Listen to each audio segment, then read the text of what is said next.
नमस्कार। Creatives collective trust के तत्वावधान में नेशन फर्स्ट कलेक्टिव प्रस्तुत करते हैं भारतीय नववर्ष।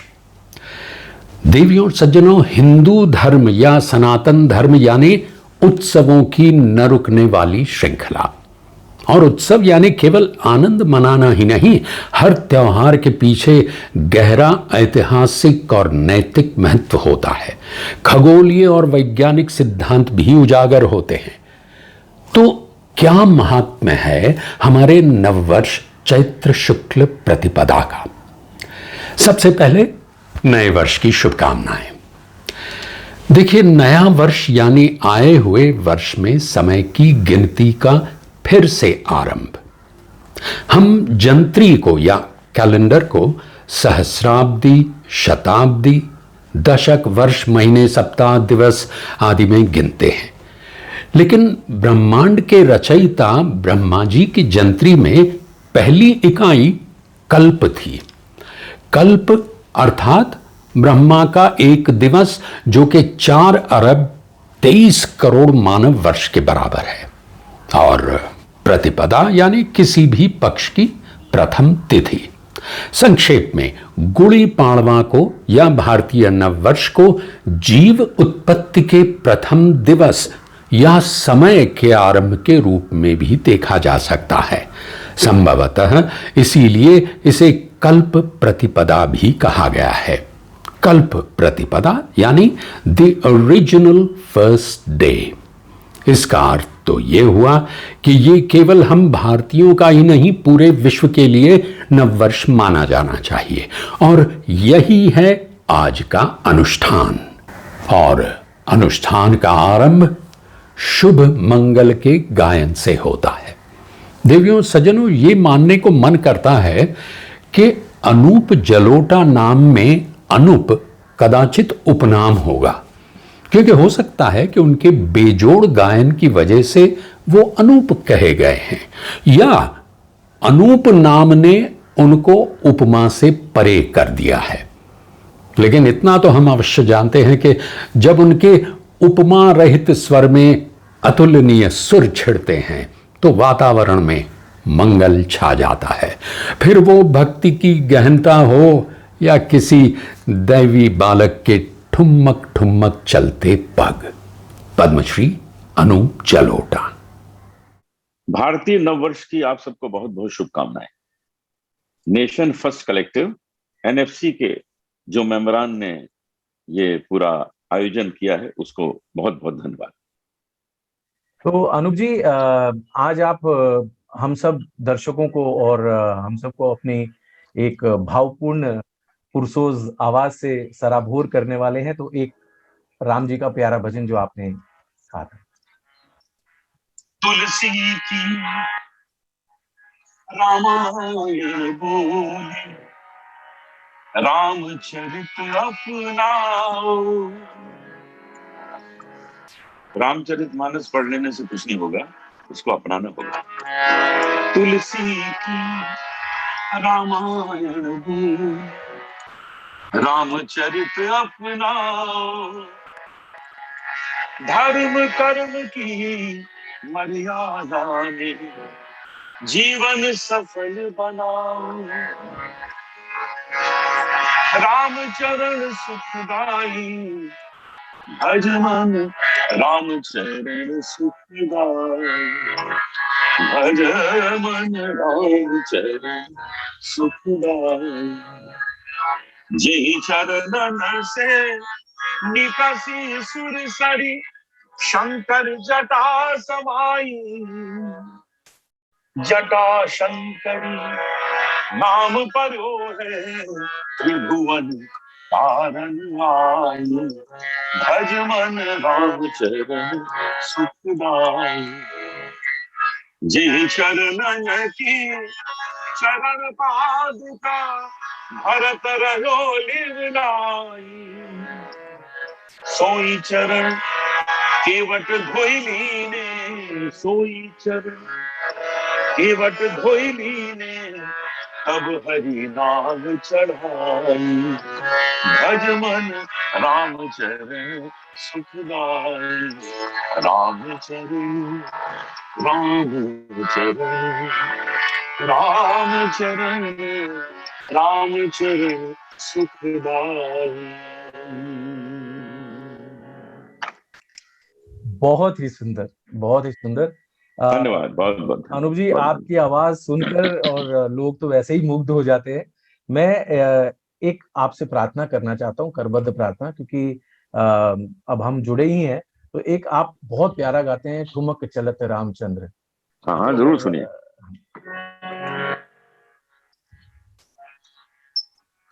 ठुमक चलत रामचंद्र ठुमक चलत रामचंद्र बाजत पैजनिया ठुमक ठुमक ठुमक ठुमक ठुमक ठुमक ठुमक ठुमक ठुमक ठुमक ठुमक चलत रामचंद्र बाजत पैजनिया ठुमक चलत राम।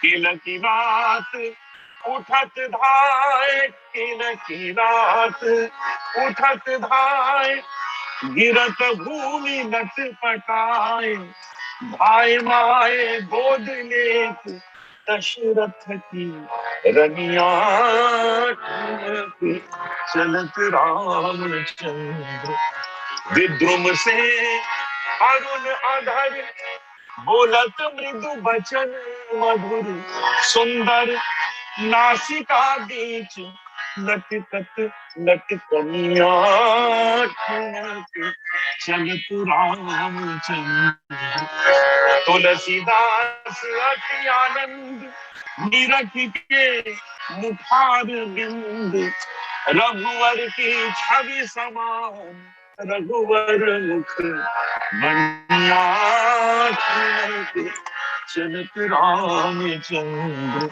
ठुमक ठुमक ठुमक ठुमक ठुमक ठुमक ठुमक चलत रामचंद्र बाजत पैजनिया ठुमक चलत राम चलत राम।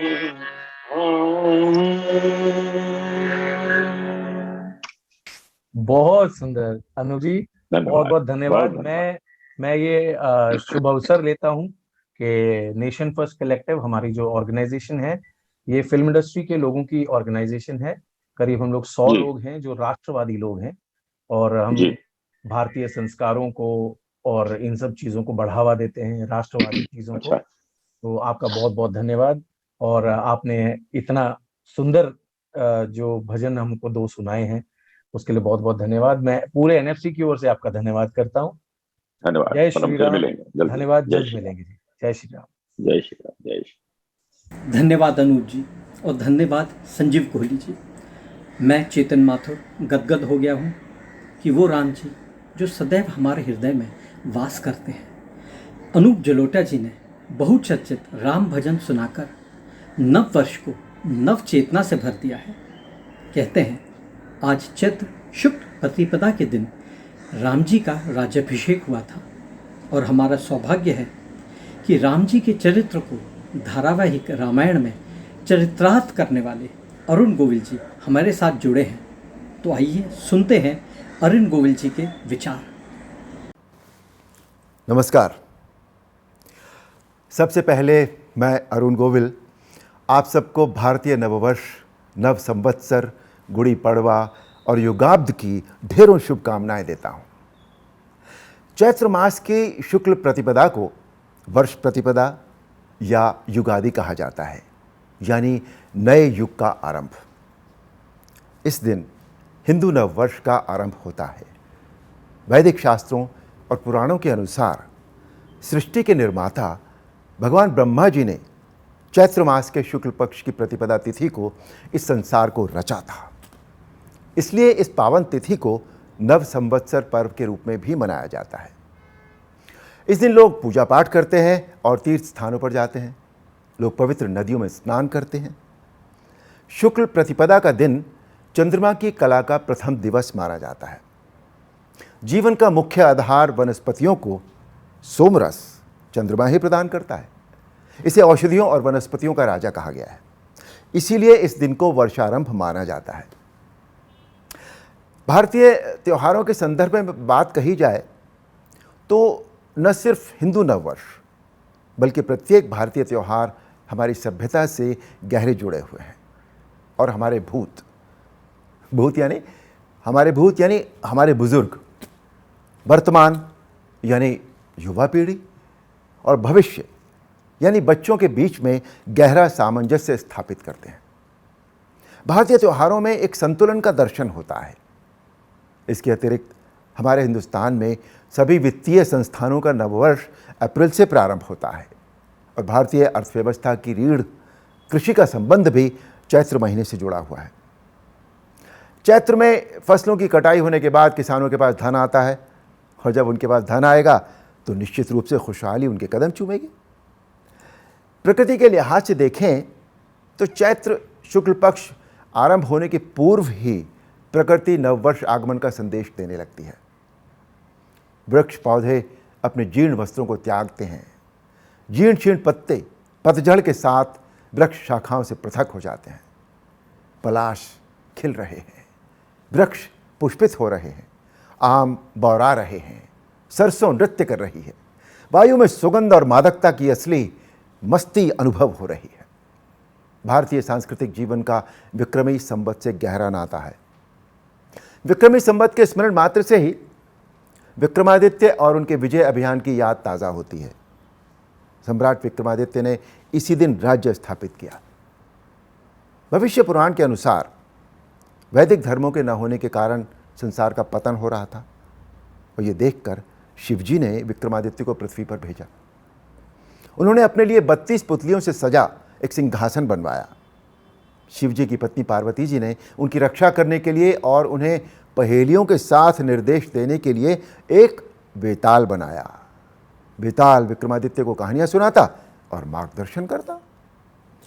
बेताल द्वारा बार बार सारगर्भित कहानियां सुनाए जाने और उनका सार्थक उत्तर देने के कारण विक्रमादित्य में नैतिक, राजनीतिक, कूटनीतिक, सामाजिक, आर्थिक और धार्मिक सभी आवश्यक विषयों का व्यावहारिक ज्ञान बहुत बढ़ जाता है। इसके पश्चात जब वो सिंहासन पर बैठते हैं तो उनमें एक नई ऊर्जा, नई विचारधारा, नया दृष्टिकोण होता है। विक्रमादित्य ने अश्वमेध यज्ञ किया जिसमें अश्व यानी घोड़े को छोड़ा। जहाँ जहाँ अश्व गया वहाँ तक विक्रमादित्य के साम्राज्य की सीमा को परिभाषित किया गया। जैसे पश्चिम में सिंधु नदी, उत्तर में बद्रिष्ठान यानी बद्रीनाथ, पूर्व में कपिला और दक्षिण में सेतुबंध यानी रामेश्वरम। विक्रमी संवत के स्मरण मात्र से ही विक्रमादित्य और उनके विजय अभियान की याद ताज़ा होती है। भारतीयों का मस्तक गर्व से ऊंचा होता है, जबकि ईसवी सन के साथ ही गुलामी द्वारा दिए गए अनेक जख्म हरे होने लगते हैं। पूर्व प्रधानमंत्री मोरारजी देसाई को जब किसी ने पहली जनवरी को नववर्ष की बधाई दी तो उन्होंने उत्तर दिया था, किस बात की बधाई? मेरे देश और देश के सम्मान का तो इस नववर्ष से कोई संबंध ही नहीं है। यही हम लोगों को भी समझना होगा। ये बड़ी अच्छी बात है कि नेशन फर्स्ट कलेक्टिव, जो कि भारतीय सिनेमा जगत में रचनात्मक कार्य करने वालों का समूह है, बड़े आनंद एवं उल्लास से इस नववर्ष को मनाता आ रहा है। क्योंकि हमारी नई पीढ़ी अज्ञानतावश ठंड में ठिठुरते पाश्चात्य वर्ष को नया साल समझती है। हो सकता है वो पीढ़ी जिसने गलत इतिहास पढ़ा है वो अब भारत की असली सभ्यता, संस्कृति से अवगत हो और इससे जुड़े। एक बार फिर आप सबको हिंदू नववर्ष की बधाई। जय श्री राम। जब राम जी हमारे बीच आए हैं तो राम जी के परम सेवक उनके भाई लक्ष्मण जी, जो सदैव भगवान श्री राम के साथ रहते हैं, वन हो या राम दरबार में, वो यहाँ कैसे न जुड़े? रामायण के पात्र लक्ष्मण के साथ ही विभिन्न धारावाहिक एवं फिल्मों में काम करते आ रहे कलाकार सुनील लहरी जी अब अपने विचार पेश करेंगे। हिंदू नववर्ष की आप सभी को बहुत बहुत बधाई और शुभकामनाएं। भगवान से मैं प्रार्थना करूंगा कि आप सभी को खुश रखे, सुखी रखे और खास करके स्वस्थ रखे।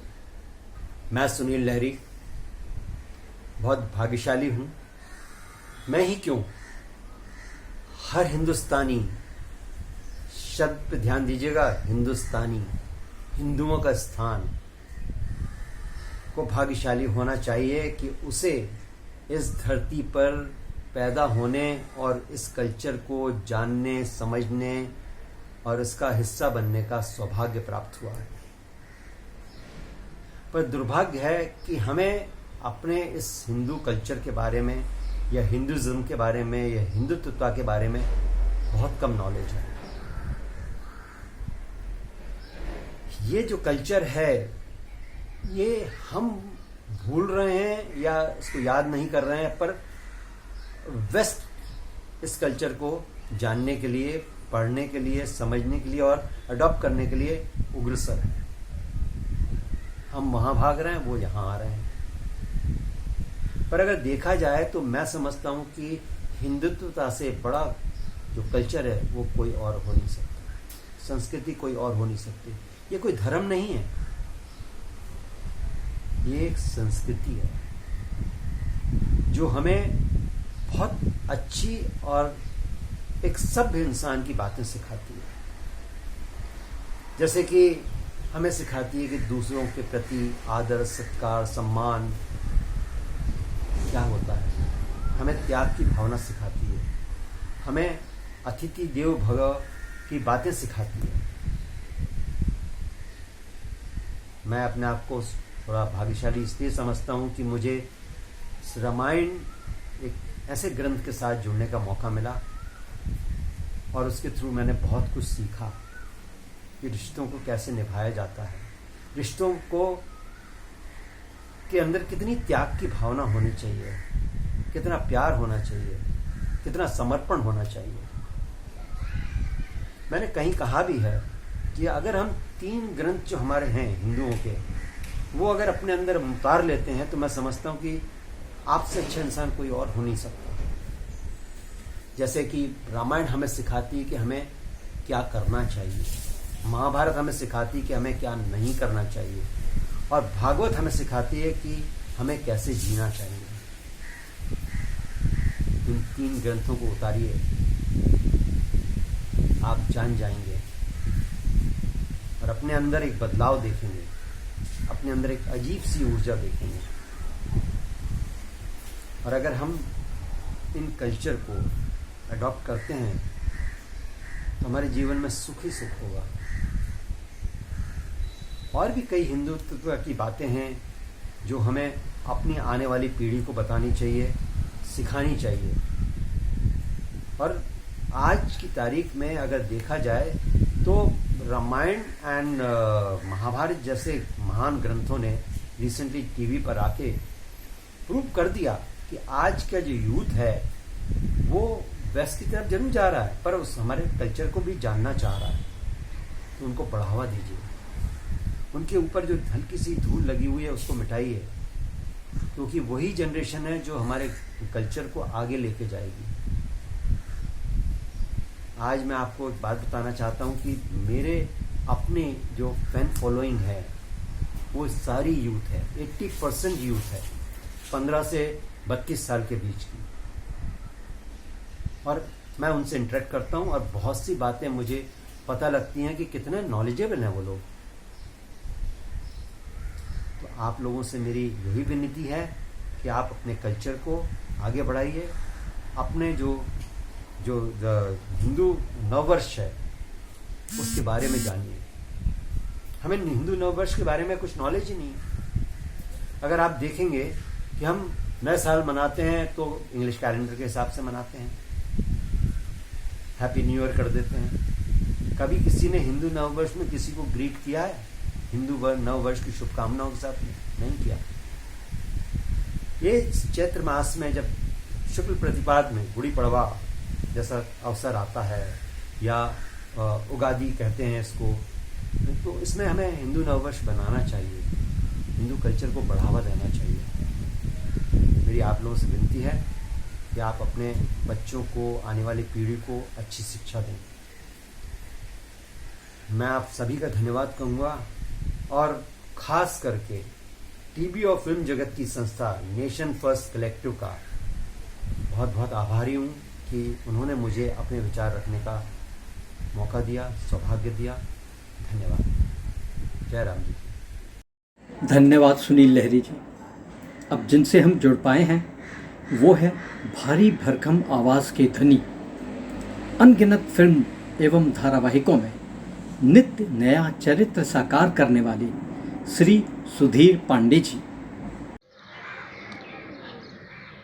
मेरे एनएफसी परिवार के सभी सदस्यों को मेरा नमस्कार और हिंदू नववर्ष की बहुत बहुत शुभकामनाएं। और एनएफसी माध्यम के ज़रिए मैं जिन भी भारतवासियों तक पहुंच पा रहा हूं, उन सबको भी मेरी ओर से हिंदू नववर्ष की बहुत बहुत शुभकामनाएं। ब्रह्मा जी ने तो सृष्टि की रचना की, काल का पहिया चला, काल चक्र शुरू हुआ और काल की गणना भी शुरू हुई। और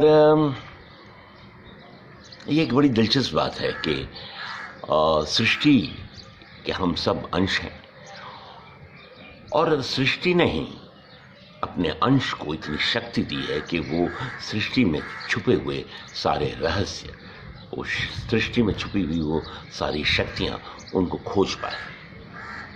और इसी वजह से आए जो हमारे बुजुर्ग, हमारे बड़े ऋषि मुनि, जिन्होंने हमारी सृष्टि में छुपे हुए रहस्यों को जाना, शक्तियों को जाना और उस जो ज्ञान का भंडार हमारी सृष्टि में छुपा हुआ है उसको जाना और जीवन में अपनाया।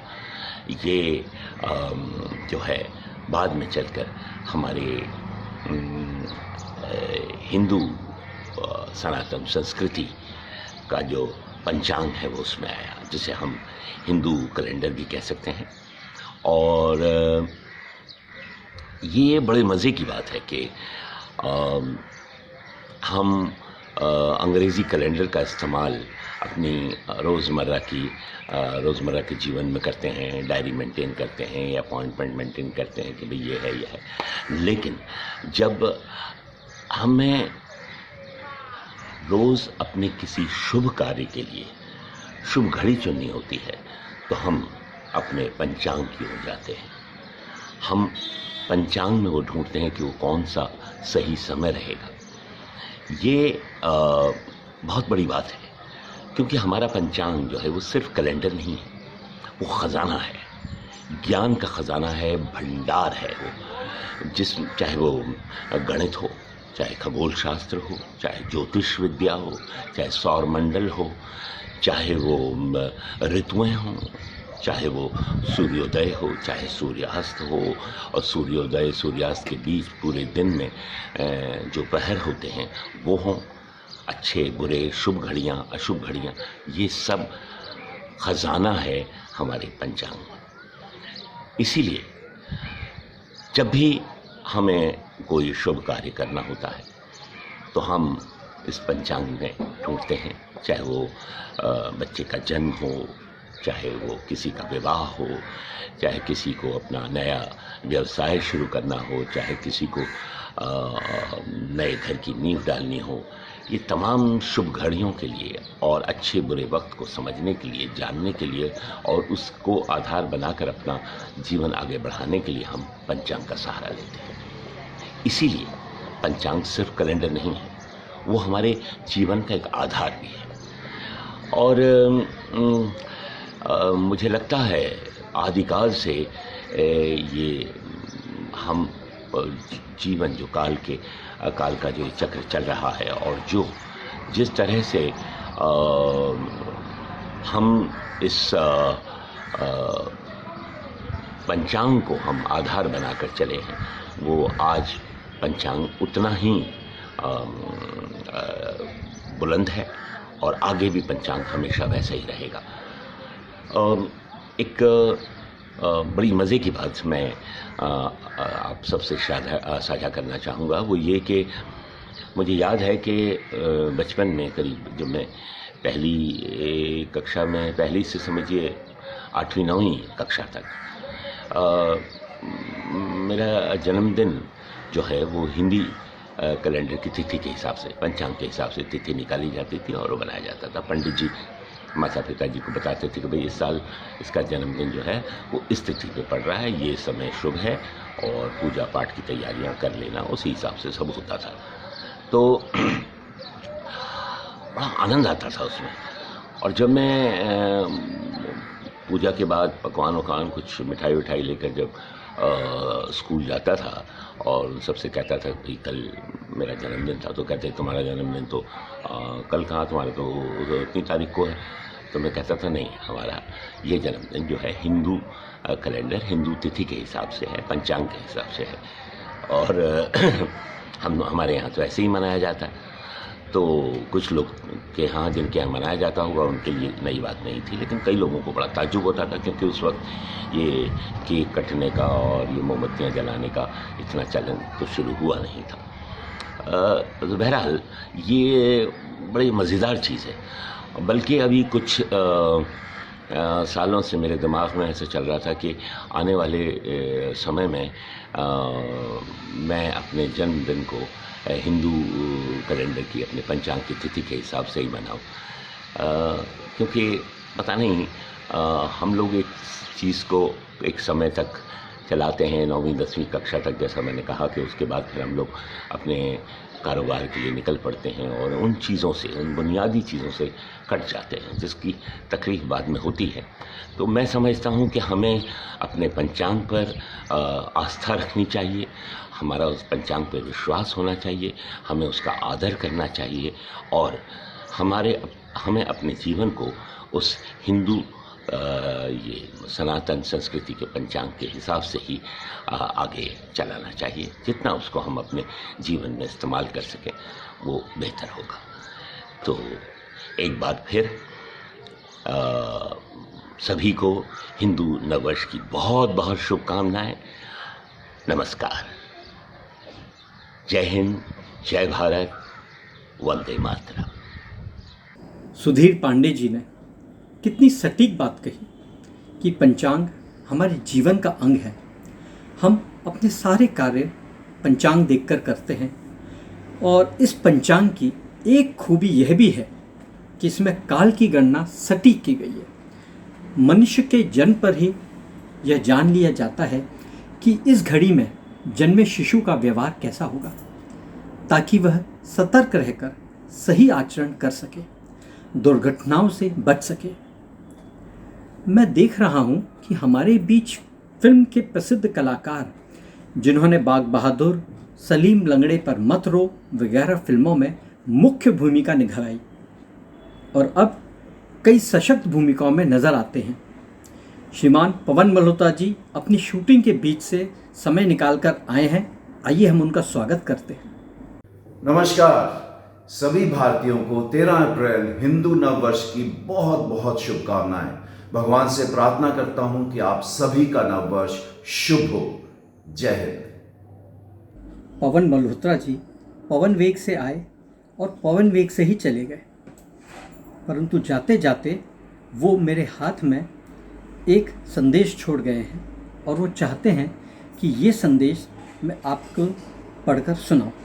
तो उनका संदेश ये है कि मेरे प्यारे भारतवासियों, हम सब के पूर्व जन्मों के पुण्यों का, कर्मों का ही प्रताप है जो हमने इस देवभूमि पर पुनर्जन्म लिया है। मेरे लिए हिंदू नववर्ष की महत्ता का शब्दों में बखान करना एक असंभव सा कार्य ही है, परंतु जो भी अल्प ज्ञान मुझे इस पावन दिवस के बारे में है, उसके अनुसार जगत पिता ब्रह्मा ने इस दिन ब्रह्मांड की रचना शुरू की थी।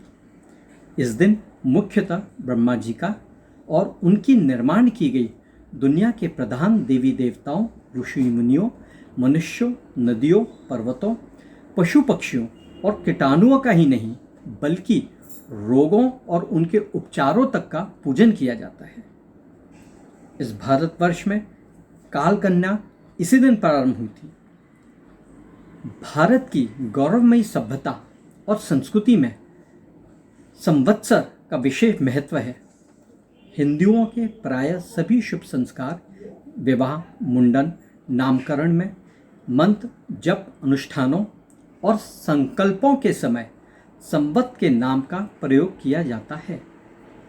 मैं अपनी संस्था NFC का आभारी हूँ कि उन्होंने मुझे हिंदू नववर्ष के शुभ अवसर पर आप सबके सम्मुख अपने उद्गार रखने का सुअवसर प्रदान किया। एक बार पुनः आप सबको हिंदू नववर्ष की शुभकामनाएं। जय भारत। और अब हम जाते हैं सुभाष सहगल जी की ओर, जिन्होंने संपादक के रूप में अपना सफ़र शुरू किया और 22 वर्ष तक जम के फिल्मों का संपादन किया। इस अंतराल में लगभग 250 हिंदी एवं अन्य क्षेत्रीय भाषाओं की फिल्में संपादित की, जिनमें से कि मुख्य फिल्में थी लेकिन, इजाज़त, तेरी मेहरबानियाँ, एक चादर मैली सी इत्यादि। बहुत सारे महाधारावाहिक भी एडिट किए, जैसे रामायण, उत्तर रामायण, श्री कृष्णा आदि।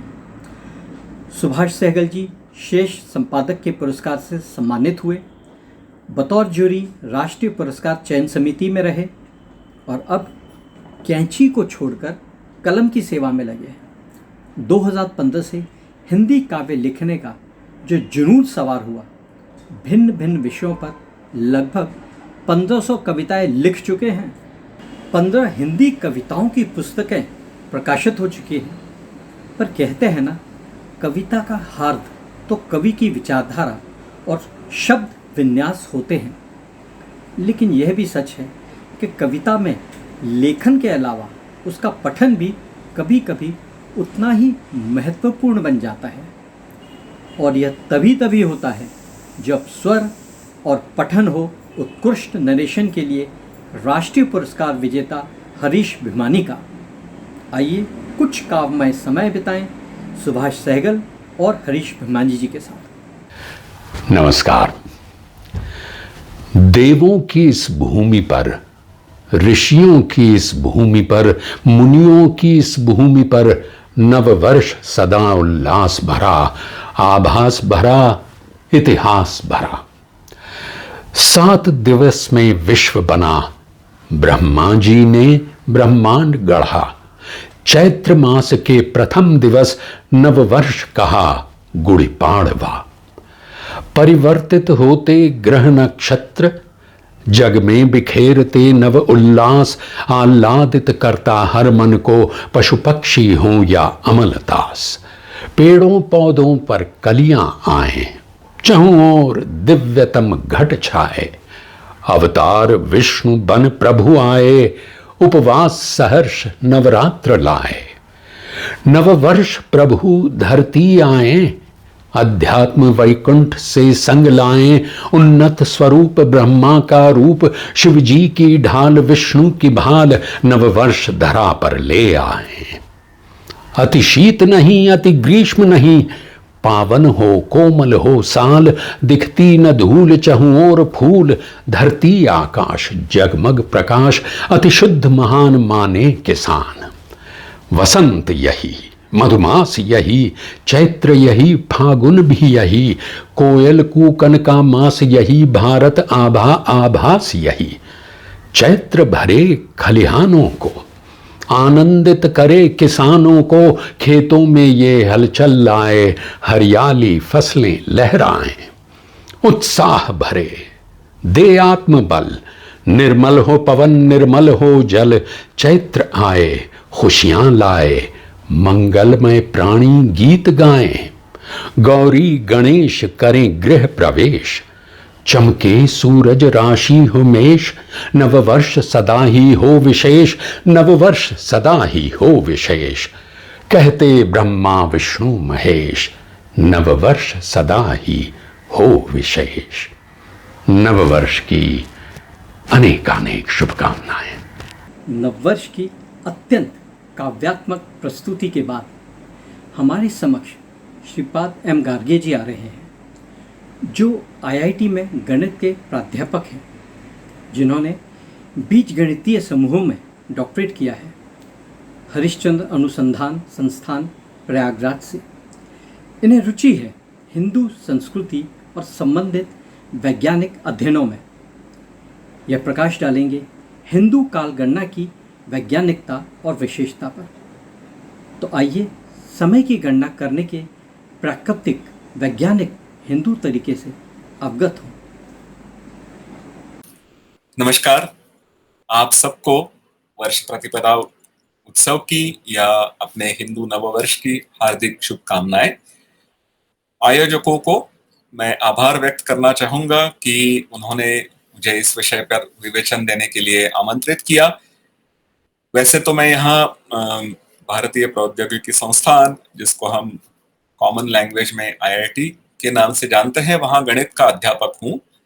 और चूंकि भारतीय संस्कृति में मेरी रुचि है, जिसे हम हिंदू संस्कृति भी कह सकते हैं, हिंदू संस्कृति में मेरी रुचि है, तो इस संस्कृति से जुड़ी हुई गणित की जो जो चीजें हैं उसमें से कुछ अध्ययन मैंने किया है। लेकिन ये जो आज का विषय है, इस पर अध्ययन अभी तक किया नहीं था, तो इसी अवसर से वो भी हो गया है। इसलिए मैं विशेष रूप से आभार व्यक्त करना चाहूंगा।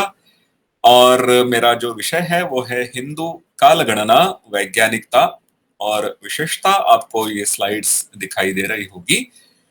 तो सबसे पहले हम शुरुआत करेंगे बहुत ही मूलभूत प्रश्न से कि हम कालगणना क्यों करना चाहेंगे।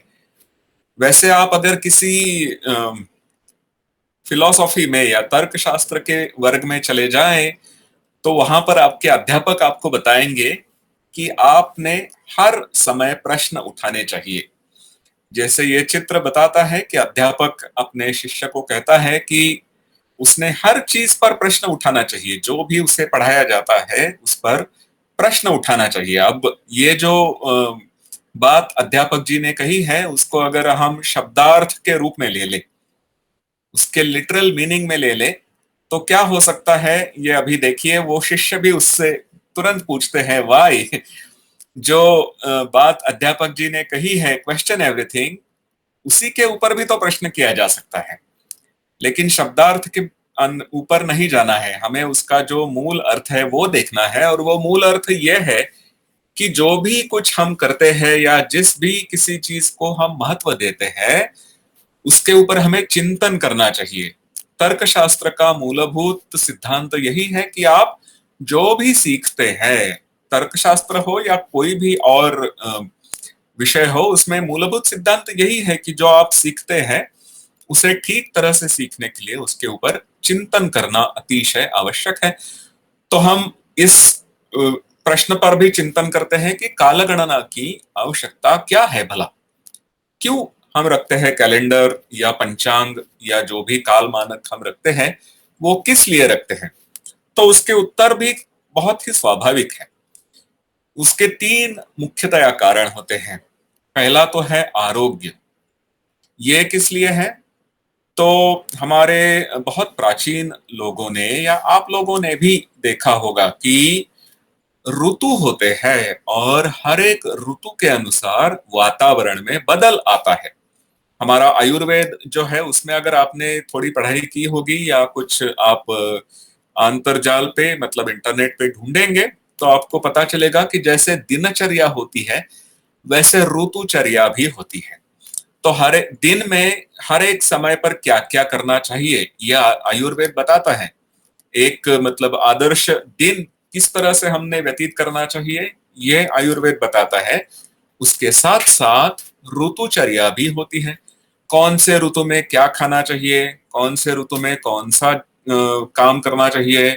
ग्रीष्म अगर है तो उसमें हम व्यायाम ज्यादा ना करें, उसमें थकावट होती है। या फिर जो जाड़े के ऋतु है, हेमंत हो या शिशिर हो, तो उसमें व्यायाम कस के करने चाहिए वगैरह। ये सब जो चीजें जिनका अभ्यास किया गया है, तो ये हमें पता होना चाहिए कि ग्रीष्म भला कब आता है या हेमंत शिशिर ये ऋतु कब आते हैं। तो ये हमें कालगणना की आवश्यकता बताती है, क्योंकि आरोग्य के रूप से हमें पता होना चाहिए कि कौन सा ऋतु कब आएगा और कब हमें क्या करना चाहिए। दूसरी बड़ी बात तो है उत्सवों की। जैसे हमारे कोई भी बड़े बड़े उत्सव है, तो वो उत्सव भी किसी एक दिन पर आते हैं वर्ष के, और जैसे ही वर्ष खत्म होता है तो तुरंत अगले उसी दिन पर हमें वो उत्सव मनाना है। तो फिर उसके लिए भी हमें कालगणना चाहिए कि एक वर्ष कब पूरा होता है, या ये उत्सव जब हुआ था, जिस तिथि पे हुआ था या जिस दिन पे हुआ था, ये तिथि फिर से कब आएगी, ये कभी 364 दिनों में आएगी, कभी 365 दिनों में आएगी, कभी 366 दिनों में आएगी। तो ये सब हमें ठीक से बारकाई से देखना है और जानना है, उसके लिए भी कालगणना की आवश्यकता है। और तीसरा तो ये है, बहुत ही मतलब जिसे हम हमारे भौतिक स्तर पर कहते हैं, हमारा जो व्यवहार होता है हर दिन का। अब कालगणना का मतलब अर्थ ये नहीं है कि केवल हम दिन और तिथि गिने, हमें घंटे, मिनट, सेकंड इसकी भी तो गणना करनी है। काल के तो कई सारे इकाई होती है, तो ये सब इकाइयों की, जैसे व्यवहार है, हमने अगर किसी से तय किया है मिलना, तो हम कहते हैं कि ठीक है आप 2 बजे वहां पर पहुंच जाइए, हम भी वहां पर आ जाएंगे और हम मिलके अपना काम कर लेंगे। तो उनके 2 बजना और आपके 2 बजना ये एक ही समय पर होना चाहिए, इसके लिए भी कालगणना की आवश्यकता है। तो मोटे मोटे तौर पर ये 3 प्रमुख कारण हैं। तो आप इसमें ये एक और चीज देखिए कि जैसे हमारे उत्सव होते हैं, वो उत्सव कई बार चंद्रमा की स्थितियों पर निर्धारित होते हैं।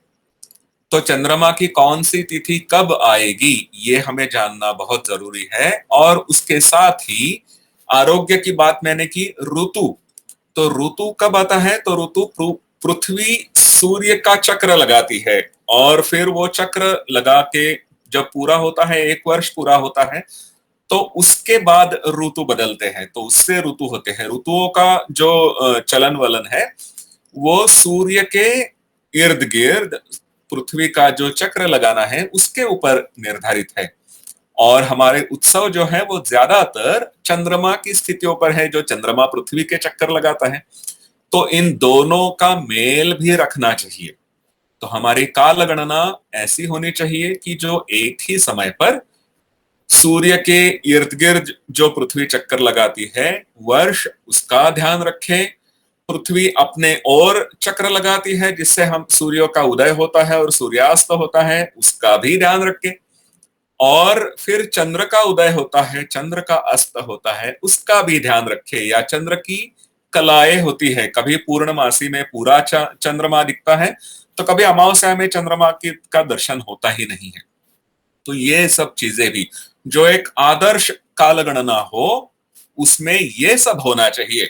और छोटी छोटी इकाइयों का भी ध्यान रखना चाहिए, जैसे प्रहर हो गया, या फिर बहुत ही छोटे छोटे जैसे मुहूर्त नाम की एक इकाई है, तो इन सब इकाइयों का ध्यान उसमें रखना चाहिए। तो ये होती है कालगणना। अब हम कालगणना करते कैसे हैं, तो उसके मुख्य घटक हैं, जैसे मैंने अभी बताया कि उसके 2 मुख्य घटक हैं कि एक तो तिथि या फिर दिन जिसे हम वार कहते हैं, और दूसरा जो है घटी अथवा प्रहर, जो एक दिन के कुछ भाग होते हैं। तो एक दिन क्या है, इसकी व्याख्या थोड़ी सी ठीक तरह से करनी चाहिए। तो भारतीय कालगणना के अनुसार, हिंदू कालगणना के अनुसार, सूर्योदय से लेके अगले दिन के सूर्योदय तक का जो समय का अवधि है उसे एक दिन माना जाता है, उसे ही हम वार भी कहते हैं। जैसे आज मंगलवार है वर्ष प्रतिपदा के दिन, कल बुधवार होगा, परसों गुरुवार होगा, इस तरह से जो बदलते हैं उसे वार कहते हैं। तिथि ये भी एक घटक है। तो तिथि क्या होती है, तिथि हिंदू कालगणना के अनुसार चंद्रोदय से लेके अगले दिन के चंद्रोदय तक। लेकिन इसे बहुत ही ध्यान से देखना पड़ेगा, क्योंकि अमावस्या जब होती है तब तो चंद्रोदय होता ही नहीं है, तो इसको बहुत ही बारीकाई से इसकी व्याख्या करनी पड़ेगी। तो इन सब व्याख्याओं का विवेचन हिंदू कालगणना में किया गया है, और घटी प्रहर इनका भी विवेचन किया गया है। वैसे आज जो दिन की व्याख्या है, जो प्रचलित कैलेंडर में हम देखते हैं, उससे ये होता है कि रात के किसी रात के 12 बजे से वो दिन आपका चालू होगा, रात पूरी होगी, दिन चालू होगा, दिन पूरा होगा, रात आएगी, और फिर रात के 12 बज जाएंगे। तो ये जो अवधि है इसे हम दिन कहते हैं। जो मतलब प्रचलित कैलेंडर है, ग्रेगोरियन कैलेंडर जो अभी है, उसमें ये माना जाता है। लेकिन फिर 12 कब बजने हैं ये भी तो हमें व्याख्या इसकी भी तो करनी पड़ेगी। और ये भी होगा कि एक स्थान पर अगर दो व्यक्ति हैं तो उन दोनों के 12 एक ही समय पे बजने चाहिए। तो 12 बजना मतलब कुछ घंटों का भी तो हमें व्याख्या देनी पड़ेगी कि 12 कब बजते हैं, तो घड़ी देख के बताना पड़ेगा कि हाँ भाई अब 12 बज चुके हैं, अब अपना दिन शुरू करिए और फिर अगली रात के 12 बजे तक अपना दिन चालू रखिए, तब आपका एक दिन होगा, उसके बाद आपका दूसरा दिन शुरू होगा। तो ये जो दिन की व्याख्या है ये किसी दूसरे घटक पर अवलंबित है, उसके दूसरे घटक पर आधारित है। तो फिर हमें घंटा क्या होता है उसकी व्याख्या करनी पड़ेगी, और ये बहुत नीचे जाके फिर सेकंड तक जाती है, और सेकंड की एक वैज्ञानिक व्याख्या है। एक स्टैंडर्ड सेकंड क्या होता है इसकी व्याख्या भी की है, लेकिन उसमें भी बदल करने पड़ते हैं। मतलब आपको जानकारी होगी कि 2013 में विश्व के सभी घड़ियां 1 सेकंड से आगे बढ़ा दी गई थी, क्योंकि उनका जो गणन था, उनका जो कैलकुलेशन था, उसमें उन्हें पता चला कि कुछ तो गड़बड़ हो रही है और इसे 1 सेकंड से आगे बढ़ाना चाहिए। तो उन्होंने वो सब किया था। आप हम सब लोगों ने शायद नहीं किया होगा, लेकिन हम लोग कई बार मोबाइल पे समय देख के या कंप्यूटर पे समय देख के अपना समय निर्धारित कर लेते हैं, अपनी घड़ियां मिला लेते हैं, और फिर ये घड़ियां जो है वो स्टैंडर्ड टाइम पर ही आधारित होती है, तो वो हो गया होगा अपनी घड़ियों में भी।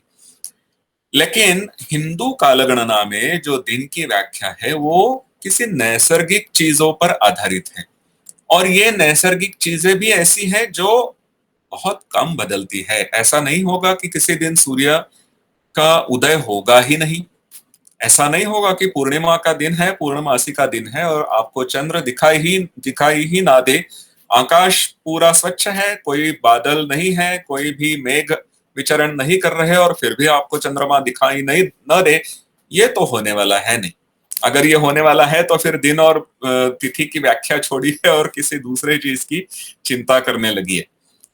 ठीक है, तो ये जो व्याख्याएं की गई है वो बहुत ही ऐसी चीजों पर आधारित है जो चीजें बहुत नियमित है, उनके ऊपर है। और फिर एक बार आपका दिन तय हो गया तो फिर उसके अनुसार आप प्रहर की व्याख्या कर सकते हैं, घटी की व्याख्या कर सकते हैं, बहुत ही छोटे समय के अंतराल तक व्याख्याएं की गई है। तो ये सब व्याख्याएं हमारी कालगणना में की जाती है, ये कालगणना के मुख्य घटक हैं।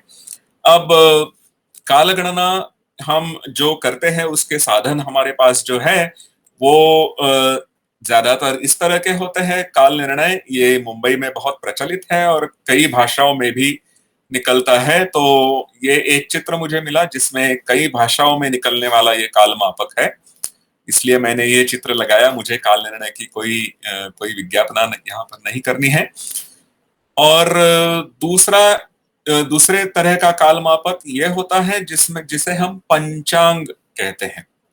तो ज्यादातर हिंदू कालगणना में हम पंचांग का ही प्रयोग करते हैं। काल निर्णय जैसे कुछ कैलेंडर, जिसे कैलेंडर बोलते हैं, वैसे कैलेंडर अंग्रेजी शब्द है और पंचांग अपना संस्कृत या हिंदी या मराठी शब्द है।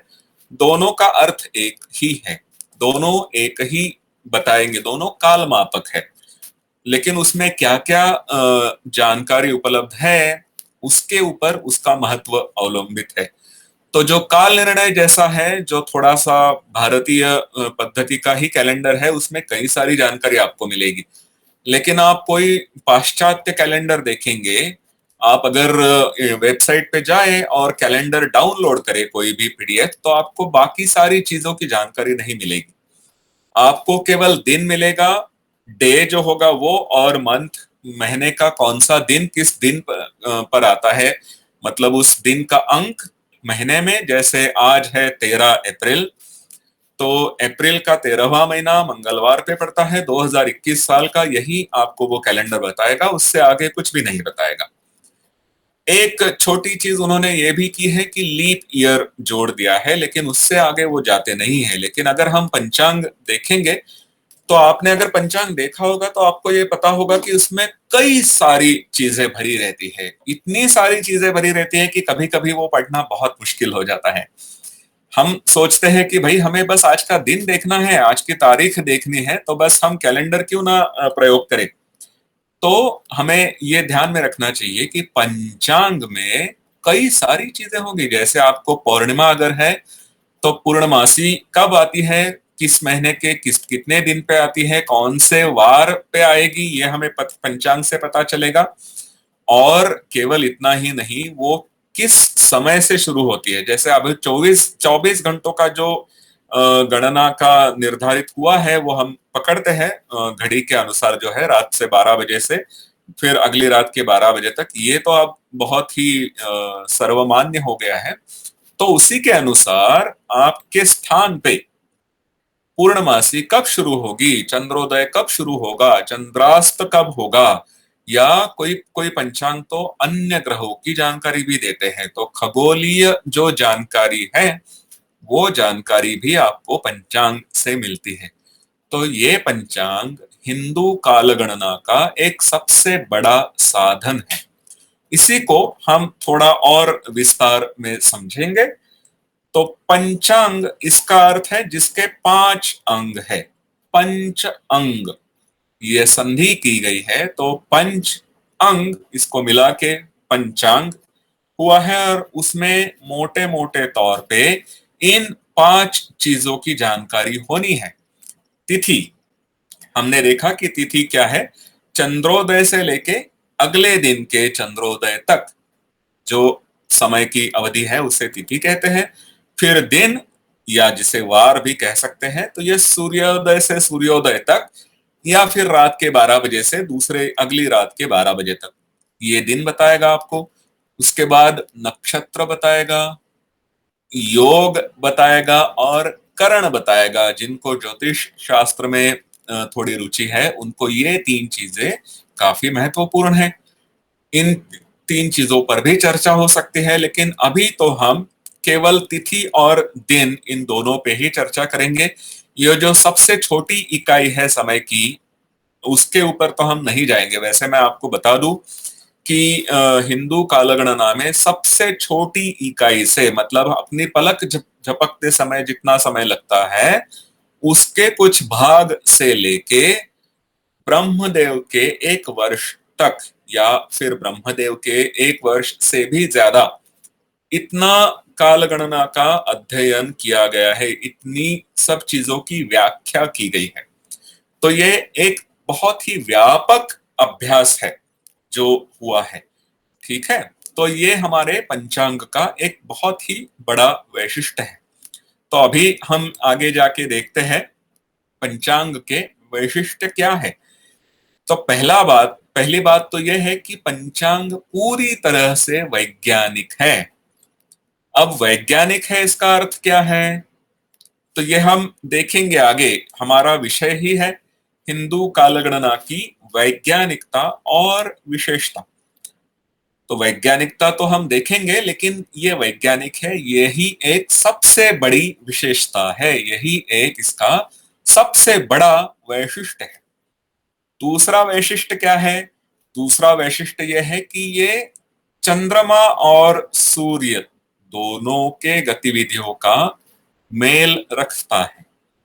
अब ये पंचांग जो हम कई वर्षों से इसका प्रयोग कर रहे हैं, तो तब से ये पता था कि सूर्य की गति, सूर्य के चारों ओर पृथ्वी की गति, पृथ्वी की अपनी खुद की परिवहन, जो अपने खुद के आस जो होता है उसके अनुसार जो घूमती है, और चंद्रमा जो पृथ्वी के चक्कर लगाते हैं, इसका समय अलग अलग है। जो मतलब हमारी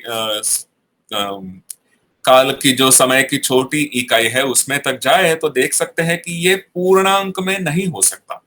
जैसे अगर हम दिन भी पूर्णांक रखना चाहे, एक दिन ये एक पूर्णांक है।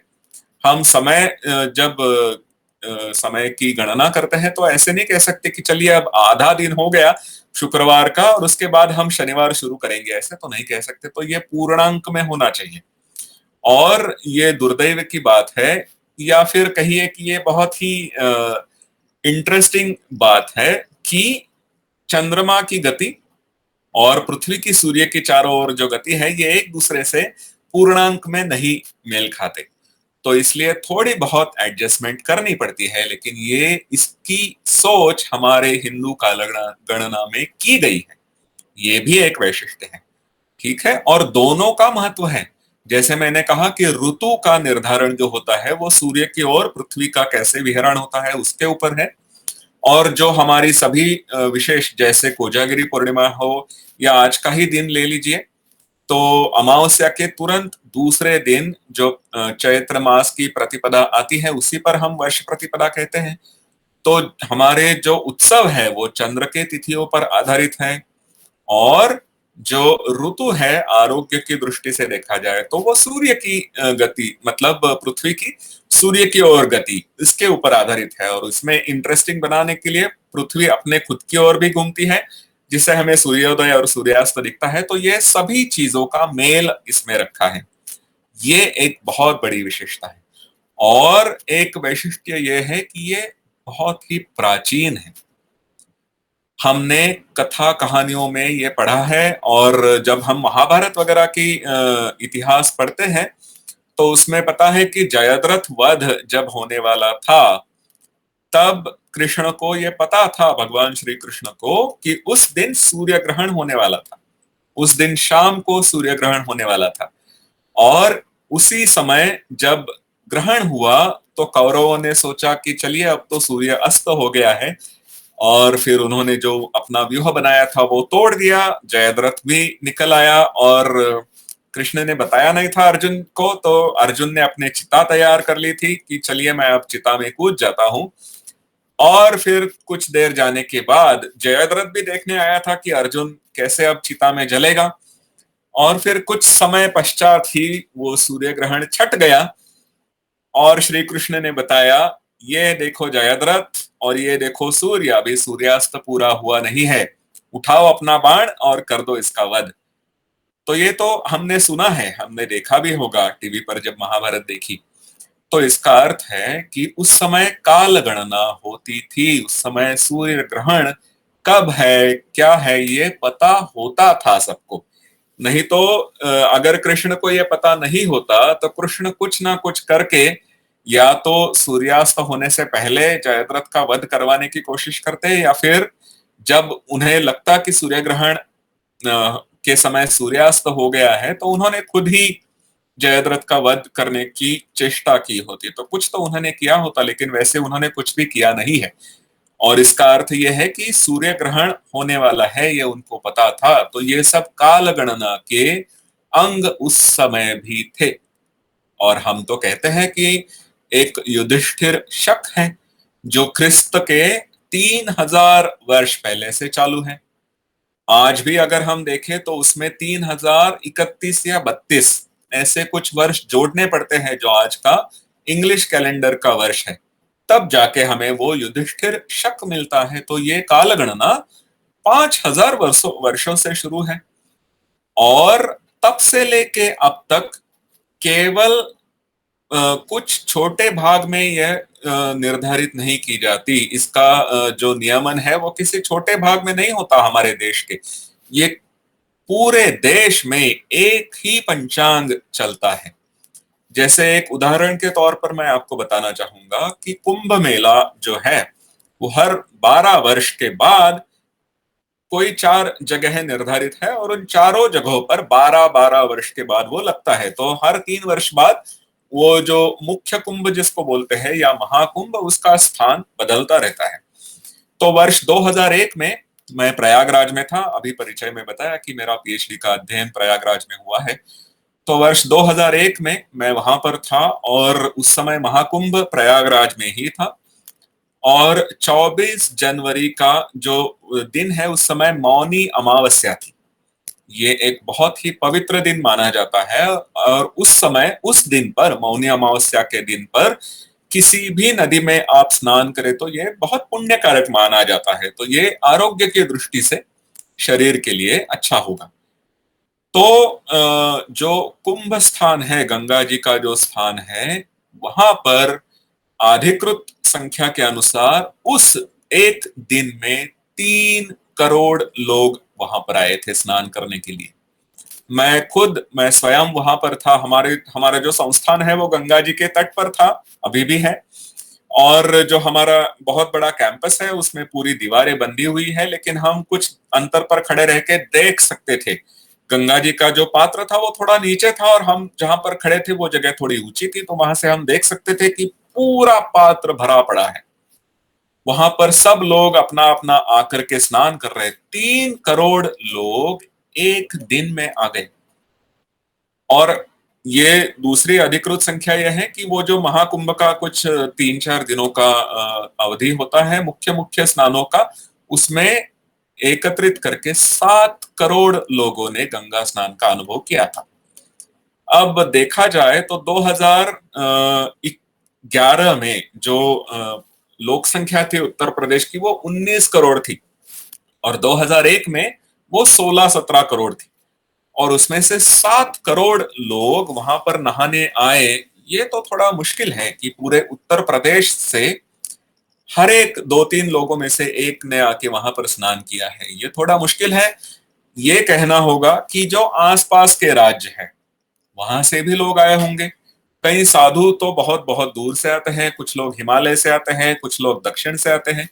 लेकिन इन सबको पता है कि मौनी अमावस्या किस दिन पड़ती है, और इन सबको ये भी पता है कि अगर हम मौनी अमावस्या को नहीं जा सकते तो उसके पहले वाला दिन या बाद वाला दिन, वो 2-3 दिनों का जो समूह है वो कब आएगा, ये सबको पता है। एक ही पंचांग का नियमन ये सब लोग करते हैं, एक ही पंचांग को फॉलो करते हैं, तभी तो ये सब होगा।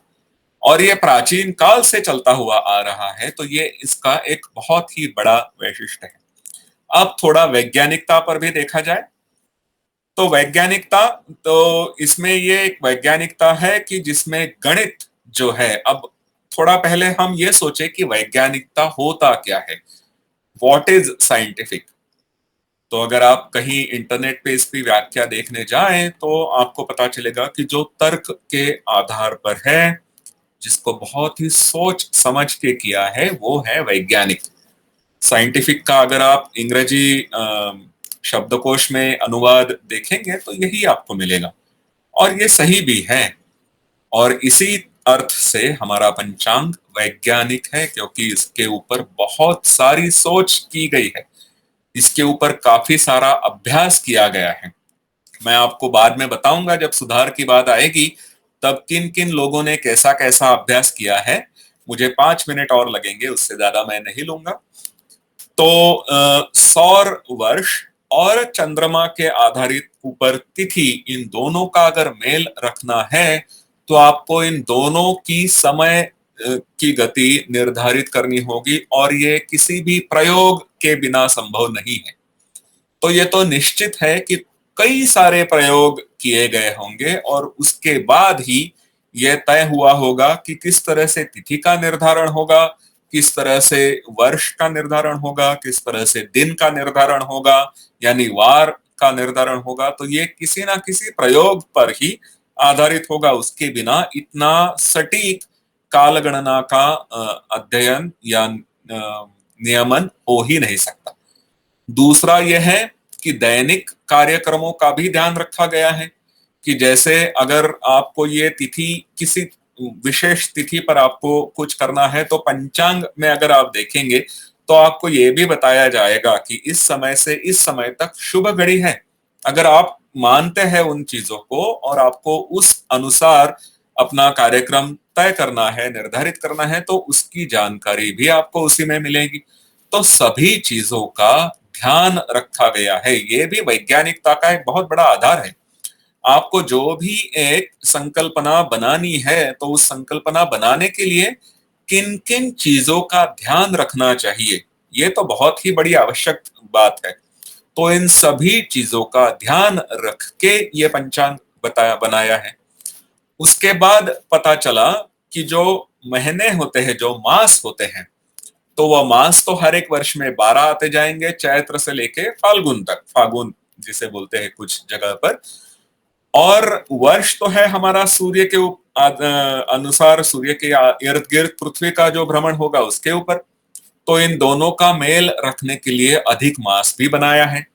ये भी कई वर्षों से है। एक कथा ऐसी कही जाती है कि जब हिरण्यकशिपु ने ब्रह्मदेव जी से वरदान मांगा था तो उन्होंने बोला था कि उन्होंने कई सारी कंडीशंस डाली थी, कई सारी मांगे रखी थी। तो उन्होंने कहा था मुझे दिन में नहीं किसी के हाथ से मृत्यु आनी चाहिए, रात को नहीं आनी चाहिए, किसी भी मास में नहीं आनी चाहिए, 12 मासों में से किसी भी मास में नहीं मृत्यु आनी चाहिए, ऐसा भी कहा जाता है कि ये भी उनकी एक मांग थी। और ब्रह्मा जी ने उसको भी हाँ कर दिया, ठीक है ये भी आपका मंजूर हो गया। और फिर कहा जाता है कि जो नरसिम्हा अवतार प्रकट हुआ था वो अधिक मास में हुआ था, तो वो 12 मासों में से एक नहीं था, वो तो 13वां मास था, वो तो एक अधिक मास।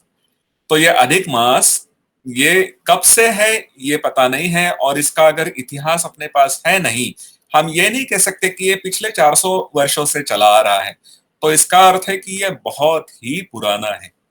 इस अधिक मास का विवरण जो है वो महाभारत के किसी किसी ग्रंथों में भी मिलता है। तो अधिक मास का विचार भी किया गया था, और सबसे बड़ी महत्व वाली बात है कि इस पर समय समय पर सुधारणा भी हुई है।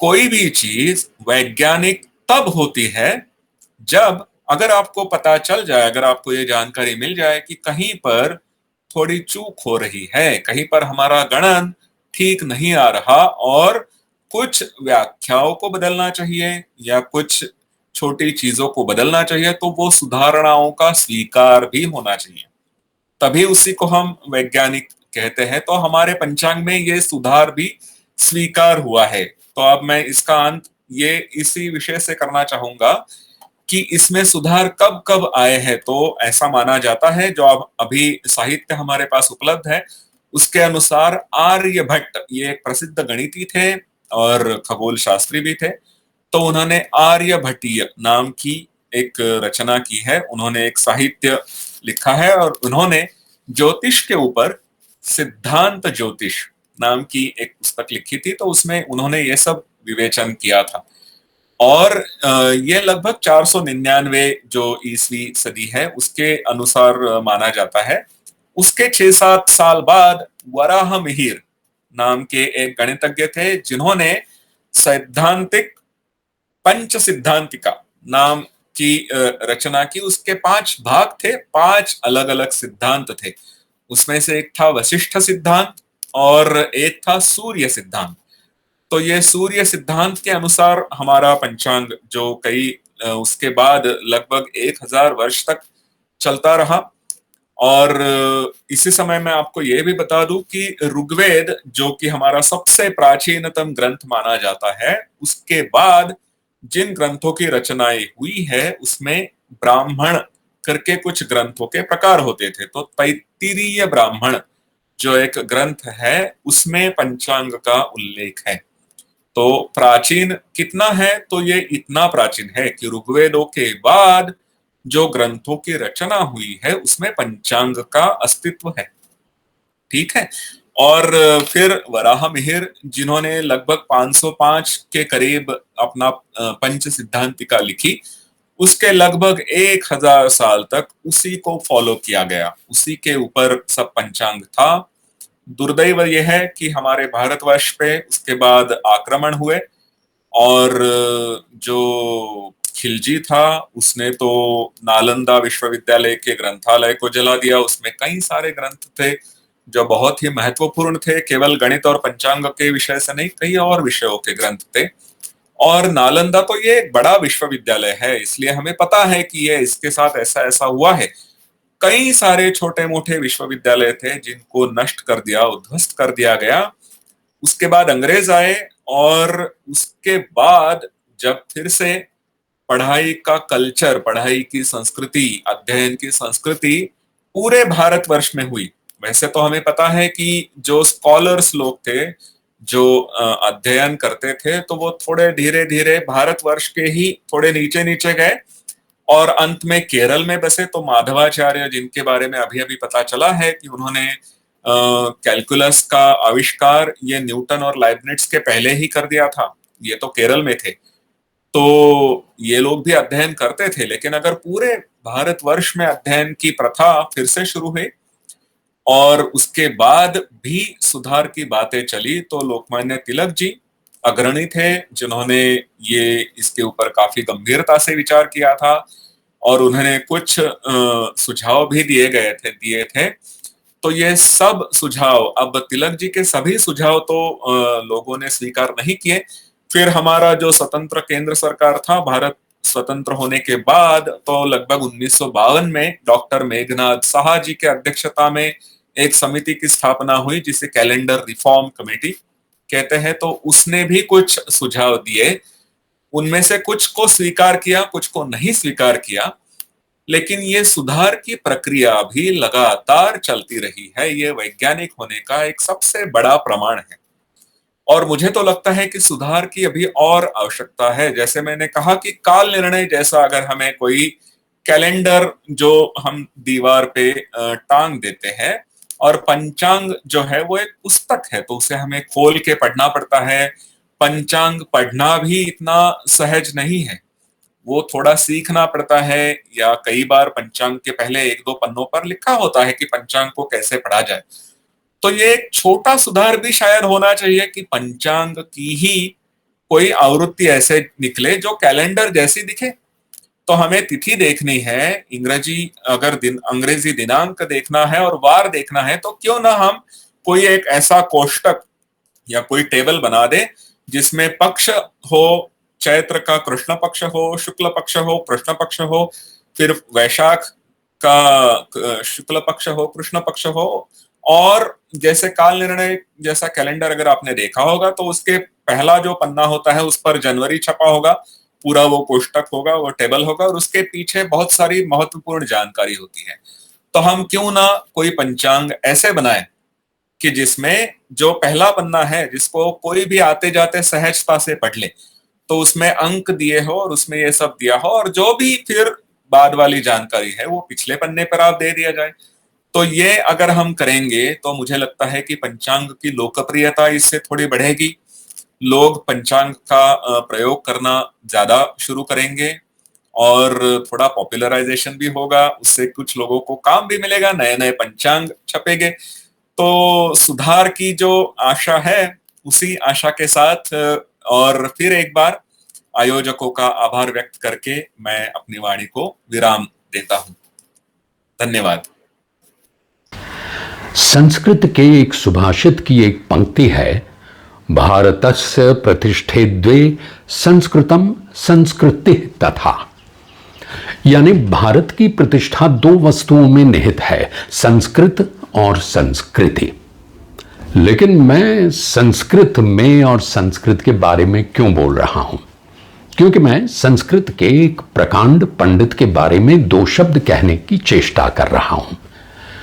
पद्मश्री विभूषित और डॉक्टर वागीश शास्त्री के उपनाम से विख्यात, अंतर्राष्ट्रीय ख्याति प्राप्त बहुभाषाविद, महामहोपाध्याय प्राध्यापक भागीरथ प्रसाद त्रिपाठी।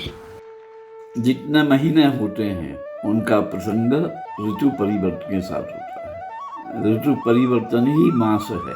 जैसे चैत्र है तो चित्र नक्षत्र है, विशाखा नक्षत्र है तो वैशाख, ज्येष्ठा नक्षत्र से ज्येष्ठ, आषाढ़ है तो आषाढ़, श्रावण है तो श्रावण, भाद्रपद। ऋतुओं के अनुसार मासों का परिवर्तन होता है। नक्षत्रों के हिसाब से उत्सव मनाए जाते हैं। वर्ष की समाप्ति फाल्गुन मास में होती है और सर फाल्गुन मास वृद्धावस्था का द्योतक है। तत्काल पश्चात चैत्र मास आता है, नववर्ष का सूचक है। प्रथम प्रारंभ होता है वर्ष चैत्र मास से, इसलिए नववर्ष कहलाता है। जब बच्चा पैदा होता है उसी को नव मनाया जाता है। तो चैत्र मास उसी का सूचक है। पंचांगों में उल्लेख है। हमने इसमें एक लेख लिखा क्या क्या करना चाहिए नववर्ष में। होली के अनंतर नववर्ष आता है और होलिका का बहुत अच्छा वर्णन है। उन्होंने लिखा है कि बगीचे में जाकर के और स्त्रियां मंगल वाद्य बजाएं, मंगल गान गाएं, जब झांझ नृत्य बहुत अच्छा वर्णन है। आजकल की जो होली है वो फुहड़पन है, उसमें वह निंदनीय है, ऐसा कहीं नहीं है शास्त्रों में। लेख लिखना चाहिए जिससे कि सामान्य जन को विदित हो सके। संस्थाएं दुर्गा पूजा इत्यादि का कार्यक्रम करती हैं, मूर्तियाँ बनाती हैं।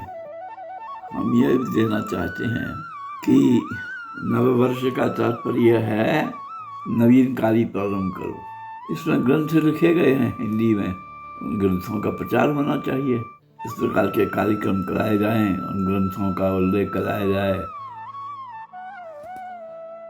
देवियों और सज्जनों, पुरातन युग से लेकर आज तक अगर हम विश्व में भारत की प्रतिष्ठा का आकलन करें तो संक्षेप में कह सकते हैं कि जब तक ज्ञान का केंद्र खड़ा रहा, भारत दुनिया में सबसे बड़ा रहा। ये शब्द हैं आदरणीय अमीरचंद जी के। वैसे अमीरचंद जी के वचन सुनने के लिए हम सब ऐसे तत्पर रहते हैं जैसे पांडव अर्जुन अपने सारथी की पुनीत वाणी सुनने के लिए सदा आतुर होता था। इसलिए आप सब की ओर से मैं केवल आह्वान करूंगा कि श्री अमीरचंद जी उवाच। संस्कारों से कटकर जीवन खरा नहीं होता, जड़ से अगर जुदा हो जाएं तो पत्ता हरा नहीं होता। भारतीय नववर्ष का आयोजन अपनी जड़ों से जुड़ने का एक एहसास है। भारत की दुनिया में दो ही पहचान है, कृषि और संस्कृति। भारत जहाँ कृषि प्रधान देश है, वहीं यह संस्कृति प्रधान देश है। कल्चर और एग्रीकल्चर एक सिक्के के दो पहलू हैं